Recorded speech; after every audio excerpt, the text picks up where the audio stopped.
할렐루야. 오늘도 우리 함께 찬송함으로 같이 기도해 시작하겠습니다.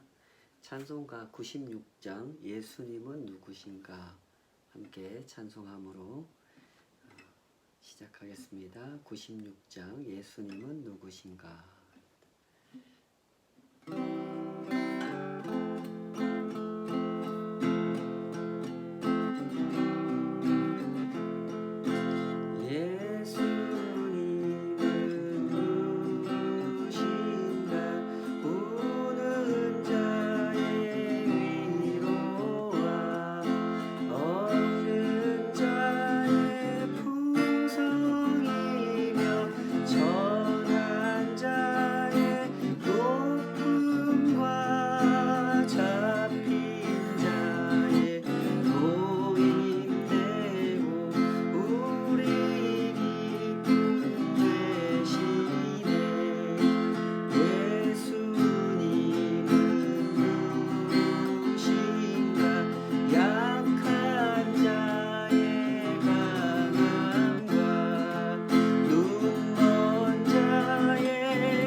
기도하십시다. 아버지 하나님, 주의 선하심 앞에 오늘도 저희들이 함께 엎드리기를 소원합니다. 예수님이 우리에게 누구신지를 기억하는 자들, 예수님의 부활이요 생명이요 모든 사람들의 심판자가 되심을 고백하는 자들이 주님 앞에서 깨어 이 시간 같이 기도하기 원합니다. 세상은 여전히 세상의 계산과 세상의 판단을 가지고 자기들의 뜻대로 세상을 다스릴 수 있을 줄로 알고 수없이 많은 일들을 행하고 있습니다. 그 가운데서 저희들이 주님의 백성으로 부름받았다고 하는 그 사실의 의미를 저희들 마음 가운데 깨닫게 해주시고, 저희들이 하는 모든 일들이 세상에서 주님을 알지 못하는 사람들이 행하는 것처럼 헛되고 헛된 일 되지 않도록 저희들 지켜주시옵소서. 오직 주의 말씀과 교훈이 우리의 생각을 바로잡아 주시고 우리의 삶을 주님 앞에서 살아가는 삶, 복되게 빚어주시는 삶 되게 하여 주실 줄 믿사오며, 이 시간도 주의 음성 듣기를 사모하옵고 그 음성을 따라 기도의 순례길을 걷기 원하오니 저희들을 인도하여 주시옵소서. 예수님의 이름으로 기도하옵나이다. 아멘. 오늘 주신 하나님 말씀 함께 같이 보시겠습니다. 이사야 13장입니다. 이사야 13장 1절에서 22절까지가 오늘 본문인데 1절부터 5절까지만 읽고 제가 하나님 말씀 증거하도록 하겠습니다. 이사야 13장 1절에서 5절입니다. 아모스의 아들 이사야가 바벨론에 대하여 받은 경고라. 너희는 민동산 위에 기치를 세우고 소리를 높여 그들을 부르며 손을 흔들어 그들을 존귀한 자의 문에 들어가게 하라. 내가 거룩하게 구별한 자들에게 명령하고 나의 위엄을 기뻐하는 용사들을 불러 나의 노여움을 전하게 하였느니라. 산에서 무리의 소리가 나며 많은 백성의 소리 같으니 곧 열국 민족이 함께 모여 떠드는 소리라. 만군의 여호와께서 싸움을 위하여 군대를 검열하심이로다. 무리가 먼 나라에서 하늘 끝에서 왔으며 곧 여호와와 그의 진노의 병기라. 온 땅을 멸하려 함이로다. 아멘. 주신 말씀으로 여호와의 날이 가까웠으니 이런 제목으로 말씀 증거하겠습니다. 살면서 혹시 이런 상상 해본 적 있으신지 모르겠습니다. 내가 만약 대통령 비서실장이 된다면 어떤 삶을 살게 될까? 저는 철이 없을 때 철없는 마음으로 그런 생각을 해본 적이 있습니다. 그야말로 뭐가 뭔지도 잘 모르는 상태에서 그냥 혼자 해봤던 생각입니다. 그러나 좀 자라면서는 그런 생각을 제가 해본 적이 없습니다. 그렇게 살아가는 삶이 제 인생하고는 너무나 현실적으로 거리가 먼 얘기다라고 하는 것을 실감했기 때문이죠. 그러나 오늘과 같은 본문을 대할 때는 다시금 그 생각을 떠올리게 됩니다. 특별한 사람과 특별한 관계를 맺고 살아간다고 하는 것은 정말 특별한 삶을 살아가는 것입니다. 특별한 사람 정도가 아니라 온 땅을 창조하시고 온 땅을 다스리고 계시는 하나님과 특별한 관계를 맺고 살아간다고 하는 것, 그것이 무엇을 의미하는지 그것을 생각해야 하는 본문이기 때문에 오늘 같은 본문을 대할 때는 다시금 그 생각을 하게 되는 겁니다. 하나님과 특별한 관계를 맺고 살아간다고 하는 것은 하나님의 생각을 이해하는 사람으로서 살아간다는 것이고 하나님의 마음을 공감하는 사람으로서 살아간다는 뜻이고 하나님께서 하시는 일에 참여하는 사람으로서 살아간다는 뜻입니다. 그래서 이 사람은 하나님께서 보시는 대로 볼 줄 알아야 되고 하나님께서 하시는 일에 적절하게 자신에게 맡겨진 심부름을 감당할 수 있어야 되죠. 특별하신 분과 특별한 관계를 맺고 살아간다고 하는 것은 그분으로부터 내가 어떤 특별한 혜택만을 취하는 것이 아니라 그분이 하시는 일에 참여하는 특권을 누리는 일이기 때문에 이 사람은 그 특별한 분, 하나님이 보시는 대로 볼 줄 알아야 되고 하나님께서 하시는 일에 참여할 줄도 알아야 되는 거죠. 건강한 관계, 올바른 관계라고 하는 것은 항상 이런 것입니다. 내가 그분으로부터 혜택을 받는 건 좋지만 부담을 함께 지는 것은 싫다. 이런 자세를 갖는 것은 결코 좋은 관계일 수가 없죠.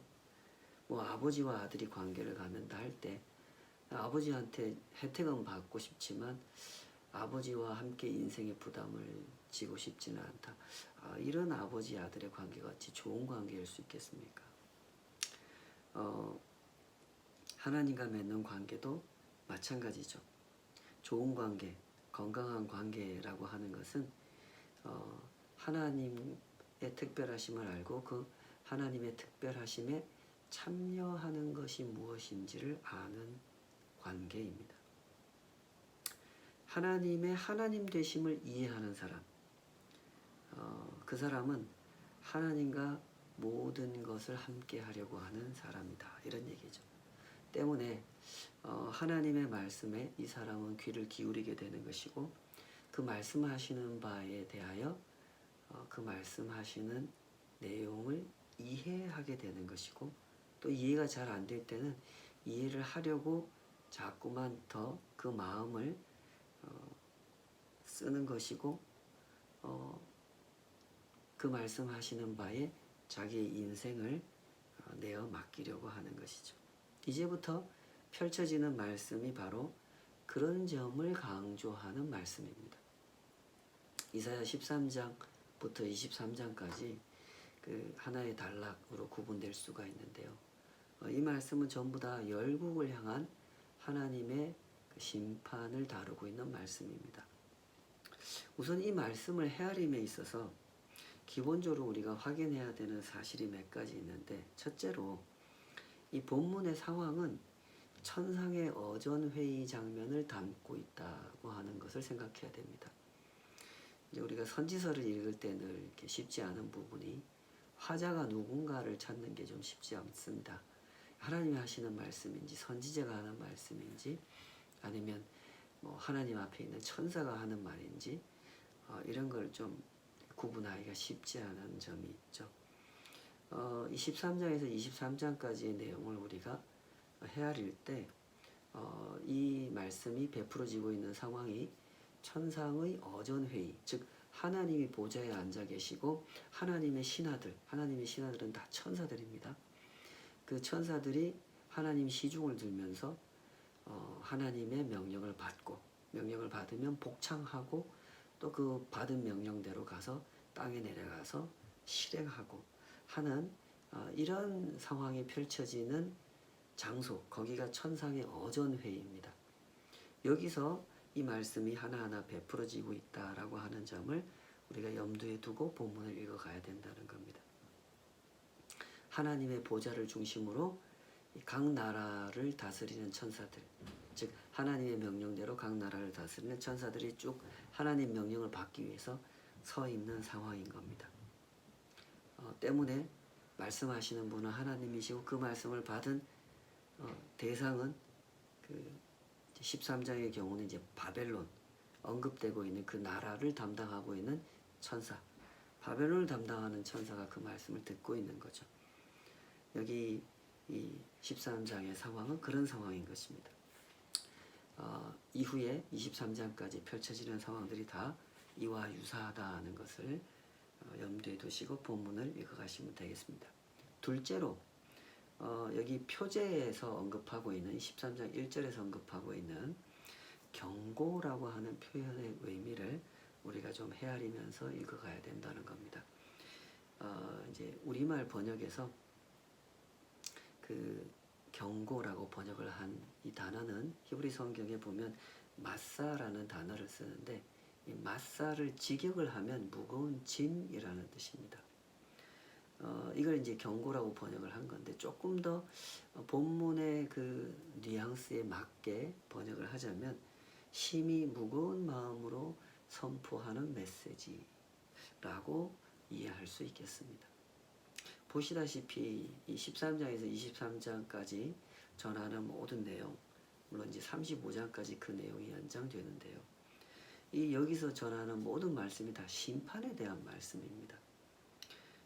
결코 피할 수 없는 하나님의 심판, 내용 하나하나를 묘사하는 것을 보면 정말 무서운 말씀들이 기록되어 있죠.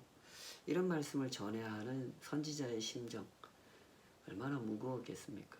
또 이 말씀을 직접 하셔야 했던 하나님의 마음은 더더욱 무거운 마음이었던 거죠. 결코 웃으면서 이 심판을 말씀하신 것이 아니라는 거 헤아리면서 본문을 읽어가시면 되겠습니다. 셋째로 이 무거운 말씀을 주변 나라들을 향해서 선포하시는데 이 말씀을 전부 다 유다 백성들, 이스라엘 백성들로 하여금 듣게 한다라는 겁니다. 선지서에 보면 이런 상황을 우리가 종종 목격하게 되는데요. 오늘 본문처럼 바벨론에 대해서 말씀하시는데 그 말씀을 직접 듣는 대상은 바벨론 사람들이 아니라 유다 백성들입니다. 이런 상황은 두 가지 사실을 강조하고 있는 것인데요. 첫째로 열방에 대한 말씀 속에 사실은 유다 백성들에게 하시는 말씀이 담겨 있다 하는 것을 강조하는 겁니다. 그러니까 바벨론에 대해서 말씀하지만 사실은 바벨론 들으라고 이 얘기를 하시는 게 아니라 유다 들으라고, 유다한테 주고 싶은 메시지가 있어서 이 말씀을 하시는 것이다 라는 이야기고요. 둘째로 이런 강조점이 있어요. 하나님께서 계시를 허락하신 백성들을 아주 특별하게 대하신다는 겁니다. 이 말씀을 시작하면서 제가 잠시 드렸던 말씀이죠. 하나님과 특별한 관계를 맺고 있다고 하는 게 도대체 무엇인가? 그것은 하나님 말씀을 공유한다는 뜻입니다. 즉 하나님이 세상을 통치하시고자 하는 그 계획, 이 세상에 타락한 사람들, 죄인들을 구원하여 하나님 앞으로 돌아오게 만드는 그 거룩한 구속 사역에 하나님이 하시는 일에 참여하도록 부름받은 사람들, 그들이 하나님 백성이다라는 겁니다. 한 나라의 대통령이 국가를 경영함에 있어서 그 1급 기밀사항이라는 게 있잖아요. 뭐 대국민 연설에서 해도 되는 이야기가 있고 그런 자리에서는 하면 안 되는 이야기, 1급 기밀 이런 게 있습니다. 아주 특별한 사람들, 뭐 국정원장이라든지 비서실장이라든지 이런 사람들하고만 공유할 수 있는 이런 기밀 사항들 있잖아요. 이것은 이 정보를 같이 공유해도 되는 사람, 그리고 정보를 같이 공유함으로써 함께 그 일을 감당하고 함께 책임을 져야 하는 사람, 그 사람들하고만 그 얘기를 같이 나누는 거죠.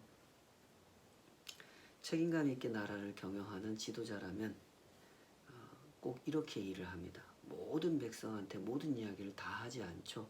특별하게 구별된 몇 사람에게만 그 정보를 공유하는 것이고 그 공유함에 따른 책임을 함께 지는 것입니다. 책임감 있게 나라를 경영하는 지도자라면 반드시 이렇게 일하는 것입니다. 마찬가지로 하나님께서도 온 세상을 운영하심에 있어서 하나님이 세상을 어떻게 운영하시는지 그 1급 기밀 사항을 모든 사람들에게 다 공유하시는 게 아닙니다. 하나님께서 특별하게 구별하신 언약 백성들에게만 그 정보를 공유하시죠. 그 함께 그 정보를 공유하심으로써 함께 그 일에 참여하게 하시고 함께 그 일에 책임을 지게 하시는 것, 이것이 하나님의 일하심입니다.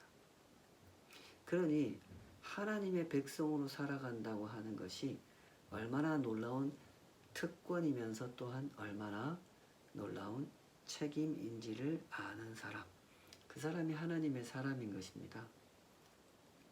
13장에서 23장까지 보면은 열국에 대한 심판을 쭉 말씀하시는데 바벨론, 아수르, 블레셋, 모압, 다메섹, 애굽, 해변, 광야, 두마, 에돔인데요. 또 아라비아, 이상골짜기, 두로. 이상골짜기는 예루살렘을 지칭하는 다른 말이죠. 여기서 언급하고 있는 모든 나라들이 전부 다 유다 역사에 긴밀하게 관련되어 있는 나라들입니다. 하나님께서 이런 나라들을 이 세상에 존재하도록 허락하신 데에는 두 가지 뜻이 있다는 것을 설명하는 것이 이 본문에 깔려있는 이 중심적인 메시지인데요. 첫째로 어떤 뜻이 있냐면 이들 나라를 위한 뜻입니다. 이 나라들도 이스라엘처럼 유다처럼 하나님을 하나님으로 섬길 수 있는 나라가 되도록 기회를 주셨다고 하는 것, 그것이 그 나라를 허용하신 뜻입니다. 그래서 이스라엘을 보고 유다를 보고 저 나라를 보니 유다의 하나님, 이스라엘의 하나님이 진정한 하나님이구나 하는 사실을 확인하여 저들도 하나님 앞에 돌아오게 하려고 그 나라를 허락하셨다는 거죠. 이 나라를 허락하신 두 번째 뜻은 이겁니다. 이스라엘을 위한 뜻입니다. 하나님께서 이 나라들을 어떻게 다스리시는지를 이스라엘로 하여금, 유다로 하여금 보게 하여 세계의 역사와 그 역사를 경영하시는 하나님의 하나님 되심을 분명히 알게 하려고 하는 교육 자료로서 그 나라들을 존재하게 하셨다는 겁니다. 그것이 바로 13장에서 23장까지 쭉 이 나라들에 대하여 언급하시는 하나님 말씀의 그 베이스에 깔려있는 메시지. 그러나 지금 이 이사야 선지자가 살아가는 이 시대가 어떤 시대입니까? 열국은 말할 것도 없고 이스라엘, 유다마저도 하나님의 뜻을 향하여 고개를 돌려버린 시대입니다. 이 첫 번째 뜻, 두 번째 뜻 이거 전혀 생각 안 하고 살아가는 시대죠. 그 어느 나라도 하나님의 하나님 되심을 인정하지 않습니다. 군대의 힘에 도취되어서 번영과 쾌락에 심취해 있는 시대입니다. 사람들이 주목하는 건 하나님이 아니라 군대죠. 세상을 다스리는 것은 하나님이 아니라 군대라고 굳게 믿고 있는 것입니다. 때문에 그 나라가 가진 군대의 규모에 주목하고 그 군대가 보유하고 있는 무기를 주목하는 것입니다. 이것만 있으면 승리할 수 있다고 확신하는 것이고 세상을 내 마음대로 다스릴 수 있다고 생각하는 것입니다. 이런 생각을 모든 나라가 가지고 있었던 시대, 이스라엘도 유다도 다른 나라들과 전혀 다를 바 없는 태도를 가지고 있었던 시대, 그 시대가 이사야 시대였다는 겁니다. 때문에 하나님께서 이사야를 불러서 천상의 어전회의를 보게 하신 겁니다. 그리고 그 자리에서 선포되는 심판의 메시지를 듣게 하신 거죠. 그 첫 번째 메시지가 이 바벨론을 향하여 선포되고 있었던 겁니다. 바벨론을 향하여 선포하신 그 말씀의 첫 번째 단락 2절에서 5절 아까 읽었는데요. 그 말씀에 보면 무엇을 선포하고 계십니까? 하나님의 군대가 일어나서 열국 민족의 군대를 심판할 거다 이런 말씀하세요.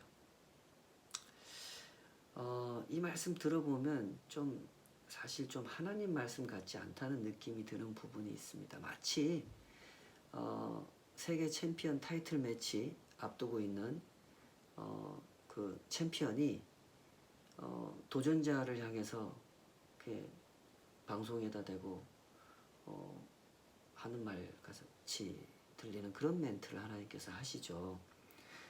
하나님의 위엄을 기뻐하는 용사들을 세워서 내가 하나님을 반대하는 자들을 심판하려고 군대를 준비해놨다. 너희들이 정녕 하나님의 군대와 싸워보겠다면 나와봐라. 내가 아주 박살내주겠다. 이런 말씀을 하십니다. 하나님 왜 이런 말씀 하실까요? 사실 하나님은 이런 식으로 말씀하시는 분도 아니고 이런 식으로 말씀하실 이유도 없는 분입니다. 근데 왜 이렇게 말씀하십니까? 이 사람들 때문입니다. 이 시대의 사람들 때문. 바벨론 때문이고 유다 때문입니다. 이런 식으로 말씀하지 않으면 이 사람들은 하나님 말씀에 귀를 안 기울여요. 요만큼도 주목하지 않습니다. 그들이 주목해서 보는 것, 그들이 귀담아 듣는 말은 이런 얘기밖에 없어요. 군대 얘기해야 듣습니다. 용사 이야기를 해야 시선을 돌리는 사람들이죠. 그래서 그 14장 28절에 가면은 하나님께서 이 말씀을 이사야 선지자에게 듣게 하신 그 시점에 대해서 아하스 왕이 죽은 때라고 언급하고 있는데 이 시대가 바로 그런 시대였죠. 모든 나라가 군대에 주목하는 시대였습니다. 어느 나라의 군대가 강해지는가? 어느 나라와 어느 나라의 전쟁에서 누가 이겼는가? 열국의 사람들이 또한 유다 백성들이 관심을 갖는 뉴스는 다 그런 거였습니다.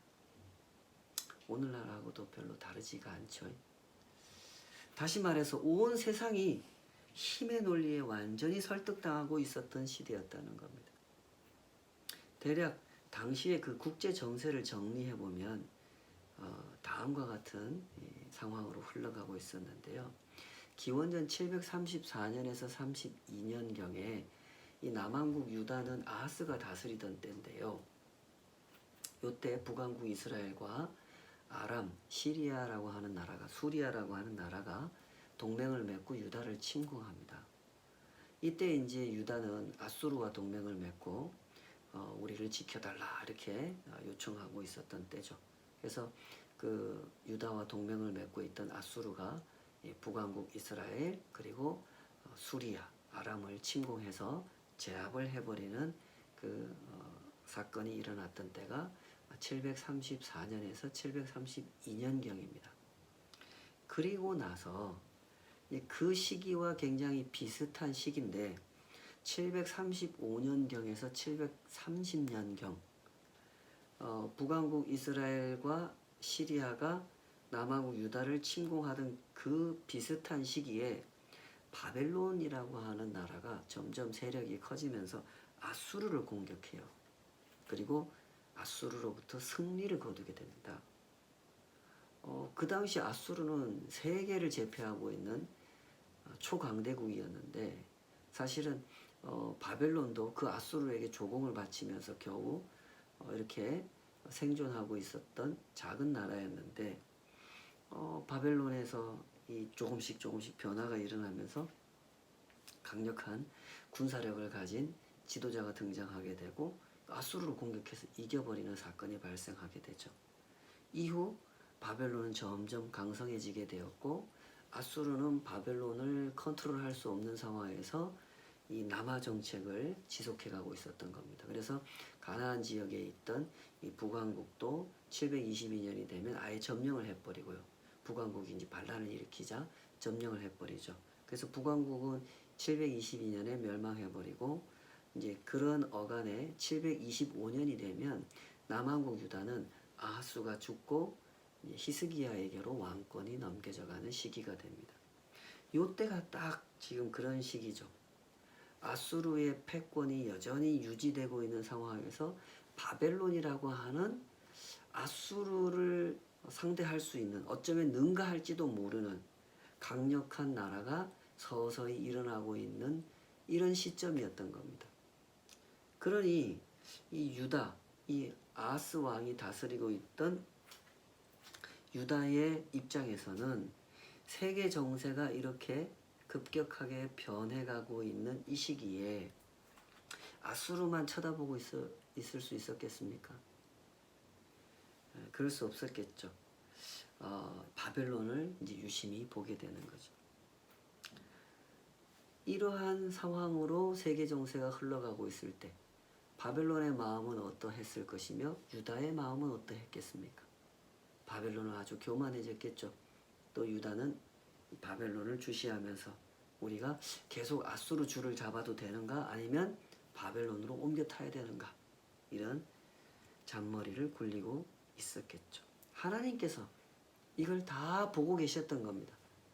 바벨론이 아주 교만해지고 있다는 것을 보셨고 유다는 그런 바벨론을 주목하면서 우리가 아수르와 손을 놓고 바벨론에게 줄을 대야 하는가 하고 계산하고 있는 유다를 다 보고 계셨던 겁니다.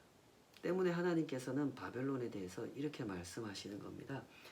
13장 4절 5절 산에서 무리의 소리가 나며 많은 백성의 소리 같으니 곧 열국 민족이 함께 모여 떠드는 소리라. 만군의 여호와께서 싸움을 위하여 군대를 검열하심이로다. 무기가 먼 나라에서 하늘 끝에서 왔으며 곧 여호와와 그의 진노의 병기라. 온 땅을 멸하려 함이로다. 하나님께서 이들의 이 결탁과 동맹을 들으셨습니다. 바벨론에게로 주변의 나라들이 모여드는 소리를 들으셨죠. 열국 민족이 바벨론의 강성해짐을 보고 바벨론에게 모여드는 상황을 보셨습니다. 그리고 하나님께서 선언하십니다. 니네 모였냐? 내가 나의 군대를 검열하겠다. 내 군대가 가진 무기를 봐라. 하늘 끝에서 가져온 무기. 너희들이 이 무기를 상대해낼 수 있겠냐? 하고 심판을 선언하시는 겁니다. 천상의 어전회의에서 이런 말씀을 선포하시는 이유, 그 이유가 어디 있겠습니까? 너희가 땅에서 도모하는 일들이 헛되고 헛된 일이라는 걸 가르쳐 주려고 하시는 말씀이죠. 오늘 본문은 때문에 하나님의 백성들을 향하여 이런 질문을 던져주십니다. 이 세상의 문제가 무엇이냐 하는 질문입니다. 여러분 어떻게 생각하십니까? 이 세상의 문제가 뭡니까? 이 질문에 대한 대답은요, 여러 가지로 나타나게 됩니다. 관점과 입장에 따라서 전혀 다른 대답이 나올 수밖에 없죠. 그죠? 아수르의 관점에서 보면 이 세상의 문제는 바벨론입니다. 모두 다 내 말을 듣고 내 통치에 따라야 되는데 저 바벨론이 덤비기 시작합니다. 세상의 질서가 이렇게 가면 안 되는데 바벨론이 문제다라고 생각하죠. 바벨론의 관점에서 보면 세상의 문제는 아수르입니다. 북한에서 관점에서 보면 세상의 문제는 미국이죠. 미국의 관점에서 보면 북한이 문제입니다. 세상은 언제나 이런 곳입니다. 무슨 문제가 발생하면 항상 책임을 상대방한테 돌리죠. 경쟁적인 상대방.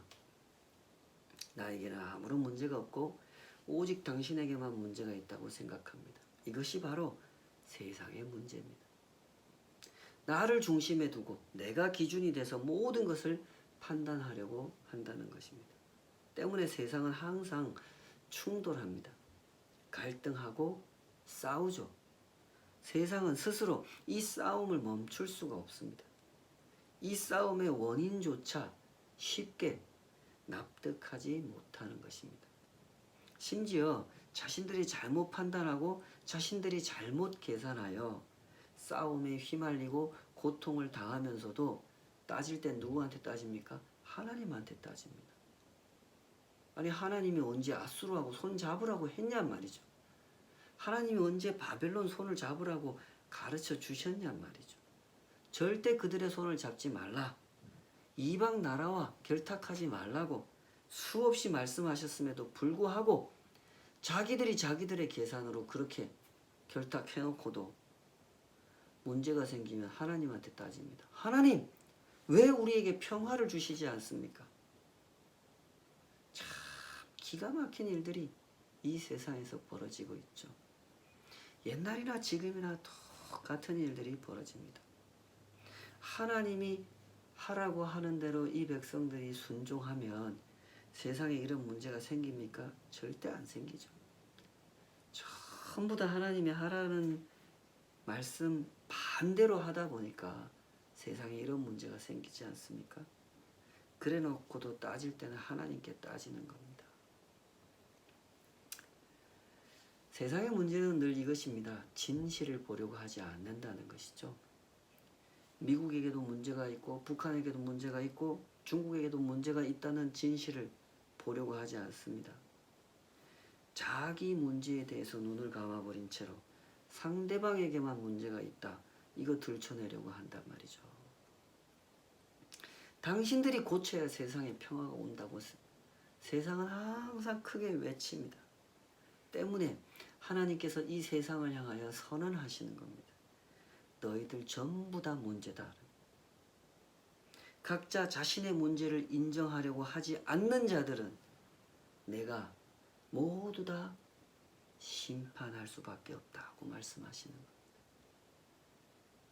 11절 12절에 보면 이렇게 말씀하죠. 내가 세상의 악과 악인의 죄를 벌하며 교만한 자의 오만을 끊으며 강포한 자의 거만을 낮출 것이며 내가 사람을 순금보다 희소하게 하며 인생을 오빌의 금보다 희귀하게 하리로다. 아수르가 볼 때는 바벨론이 악인이고 바벨론이 볼 때는 아수르가 악인이지만 하나님께서 보실 때는 모두 다 악인이죠. 자기의 잘못을 인정하지 않는 교만하고 거만하며 강포를 행함으로 세상을 다스리려고 하는 자들. 다시 말해서 하나님의 정의, 하나님의 심판을 배척하는 자들, 오직 힘의 논리로 세상을 다스리려고 하는 자들, 그들이 다 악인입니다. 이스라엘도 유다도 똑같은 악인이죠. 오늘 말씀을 정리해 보십시다. 하나님의 백성이란 어떤 사람입니까? 첫째로 하나님의 백성이란 이 세상을 보되 하나님의 눈으로 보는 사람입니다. 자기중심적인 눈을 버리고 하나님 중심적인 눈을 갖는 것, 이것은 성도에게 있어서 평생의 숙제라는 사실을 명심하셔야 됩니다. 하나님께서 사람을 보시고 죄인이라고 말씀하신 것은 무슨 뜻입니까? 사람이 사람됨을 망각하고 스스로 하나님이 되려고 한다는 겁니다. 스스로 세상의 중심이 되고 스스로 세상의 기준이 돼서 모든 것을 판단하려고 하기 때문에 하나님께서 사람을 보고 죄인이라고 하시는 겁니다.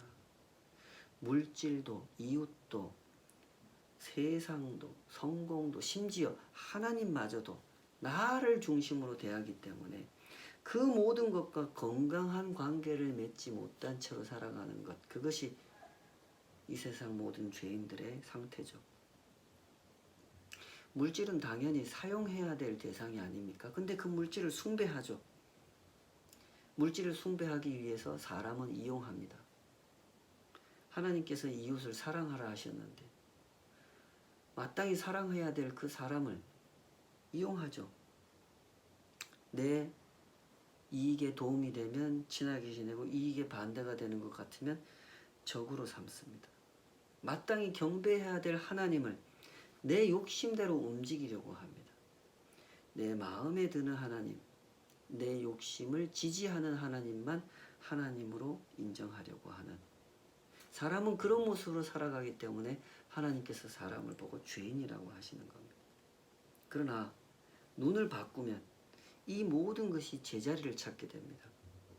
자기중심적인 눈을 버리고 하나님 중심적인 눈을 갖게 되면 삶의 건강한 질서가 회복되는 거죠.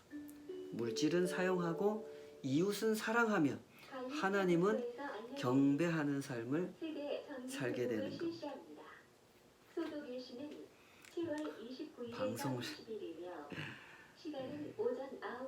방송이 참 우리를 좋아하는 것 같습니다. 동달 방문 일정을 게시판에 공고하였으니 누락되는 세대가 없도록 협조 부탁드립니다.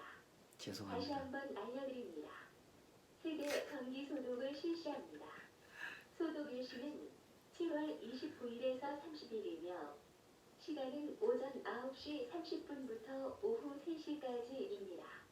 동달 방문 일정을 게시판에 공고하였으니 누락되는 세대가 없도록 협조 부탁드립니다. 이상은 관리사무소에서 알려드렸습니다.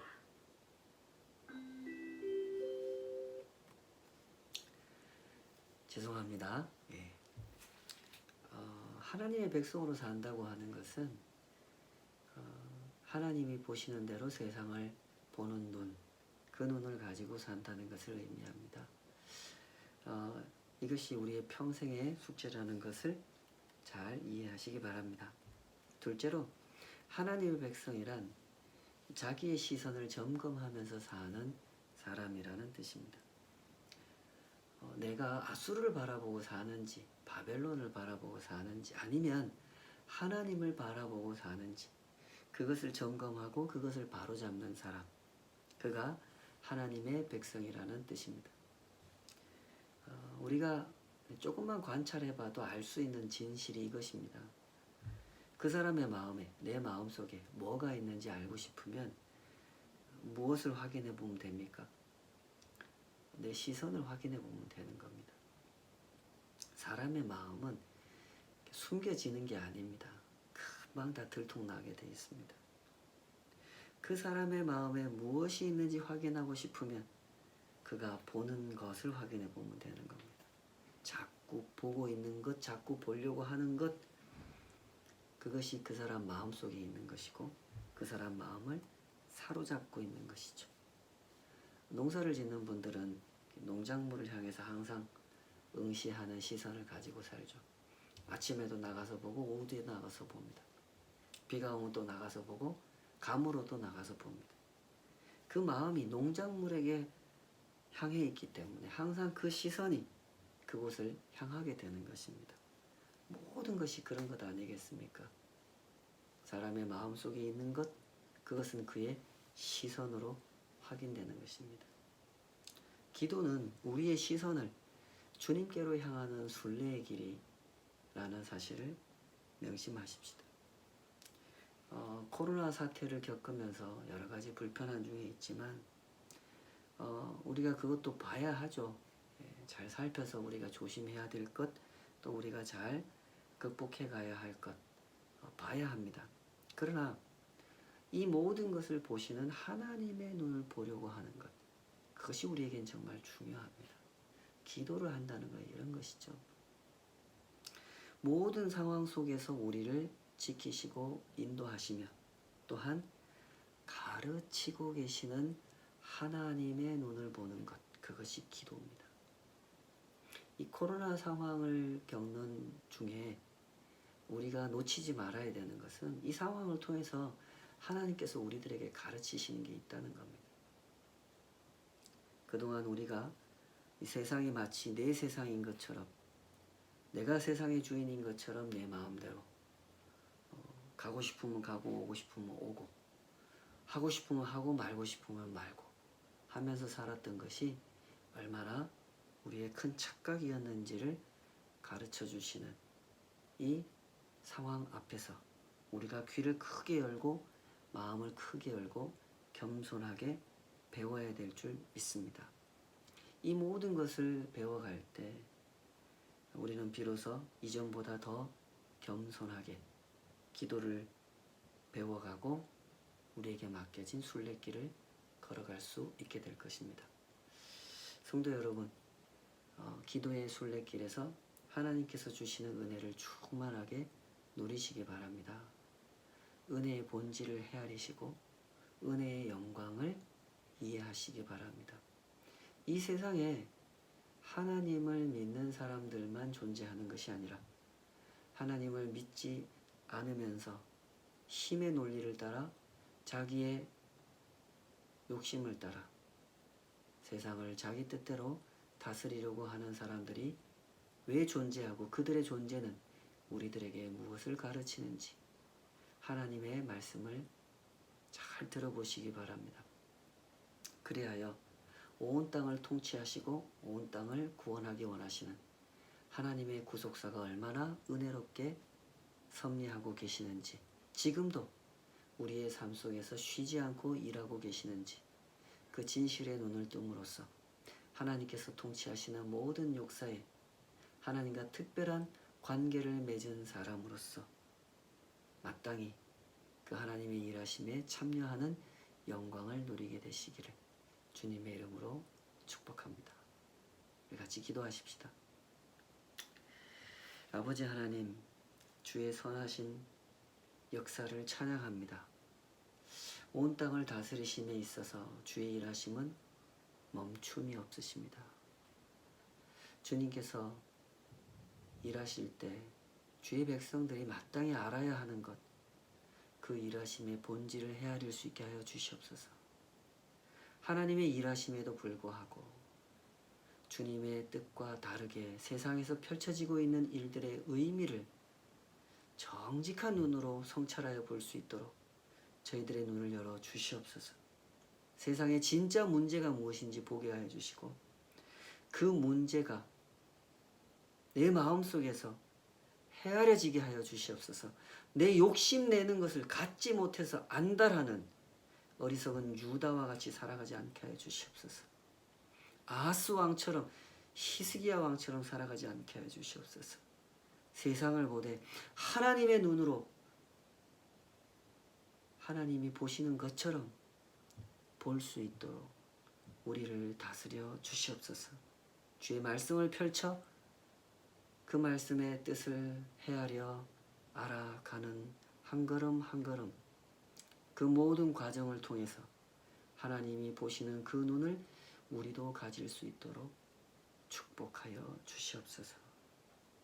우리 용현 형제와 혜영 자매를 축복해 주시며 그 가정에 하나님의 하나님 되심을 인정하는 믿음을 품게 하여 주신 것 감사합니다. 주님 안에서 거룩한 가정을 이루고 주님과 동행하며 주의 일하심에 참여하기를 기뻐하오니 주님 그 안에 주님을 향한 믿음이 날로 더욱 성장해 가도록 진실하게 자라갈 수 있도록 주님 그들 가운데 함께하여 주시옵소서. 코로나 사태로 미뤄진 결혼식이 이제 곧 다가옵니다.